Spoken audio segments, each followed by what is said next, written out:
ये बीजेपी के लोग और ये संघी मानसिकता वाले दलित समुदाय से कितना चिढ़ते हैं, इसका अंदाजा लगाना भी आपके लिए मुश्किल है।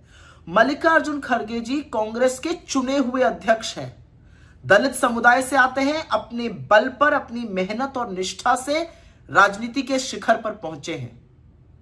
और असलियत यह है कि उनका जितना निर्वाचित राजनीति का एक्सपीरियंस है 55 से 60 साल, उससे आधी उम्र है बीजेपी वालों की, लेकिन वो उनको पचा नहीं पाते हैं, उनसे चिढ़ते इतना है कि उन पर हर तरह की टिप्पणी करते हैं। वो अगर महंगा मफलर पहन ले तो इनको इतनी दिक्कत हो जाती है कि बिना टिप्पणी किए रह नहीं पाते। उनको क्या फर्क पड़ता है कि उनके बच्चे पढ़ लिख गए, अच्छे सेटल ने, अपने पिताजी को मफलर दे दिया। नहीं जी, दलित समुदाय से आते हैं, ऐसा कैसे पहन लिया? वो ये पचा नहीं पाते हैं कि उनका जो निर्वाचित राजनीति का एक्सपीरियंस है, 9-10 बार विधायक रहे, सांसद रहे, मंत्री रहे, नेता प्रतिपक्ष, और जनता के साथ जो उनका कनेक्ट है वो उनको बहुत तीखा लगता है। इसलिए हमेशा उनकी बात का अर्थ का अनर्थ लगाने में जुटे रहते हैं।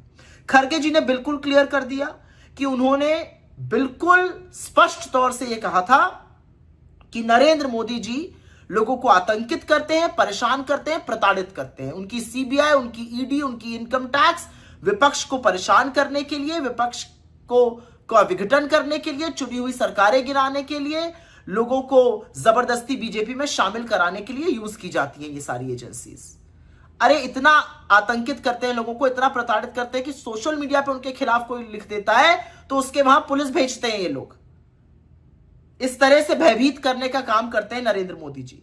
और बजाय उसके बारे में सोचने के, नरेंद्र मोदी जी हर बार हाय हाय हाय, मुझे ये कह दिया, मैं लुट गया, मैं बर्बाद हो गया, मैं किसको चेहरा दिखाऊंगा, इस तरह की नौटंकी करने लगते हैं। और उनके चरण चुंबक जो है वो 2 हाथ आगे हैं।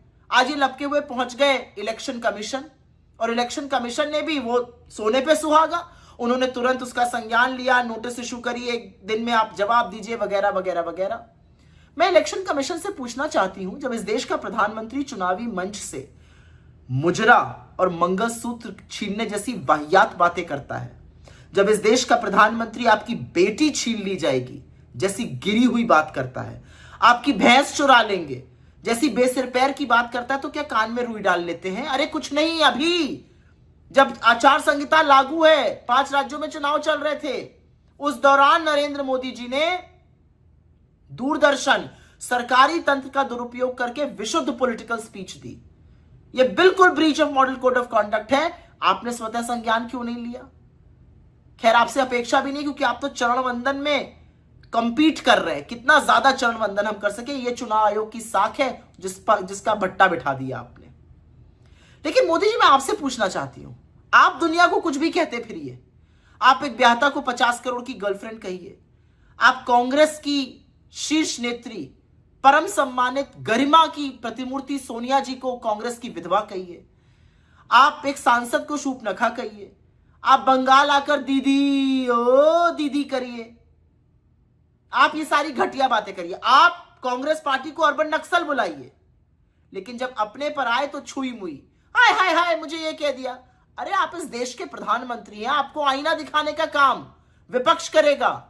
आपकी विफलताओं का पुलिंदा इतना बड़ा है, you sitting on such a huge कलोसल mountain of failures, कि आपको आईना दिखाया जाएगा, आपकी जवाबदेही तय होगी।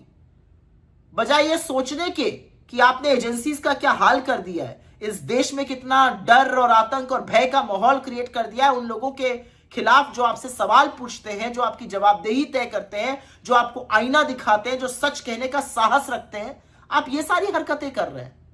खड़गे जी से कुछ सीखिए, उन्होंने जीवन में बहुत तकलीफें देखी हैं, वो जिस समाज से आते हैं, जिस तरह की हिंसा उन्होंने बचपन में देखी, लेकिन आपकी तरह विषाक्त नहीं बने, जहरीले नहीं बने। सौहार्द, प्रेम, ये सब लेकर राजनीति में चलते हैं।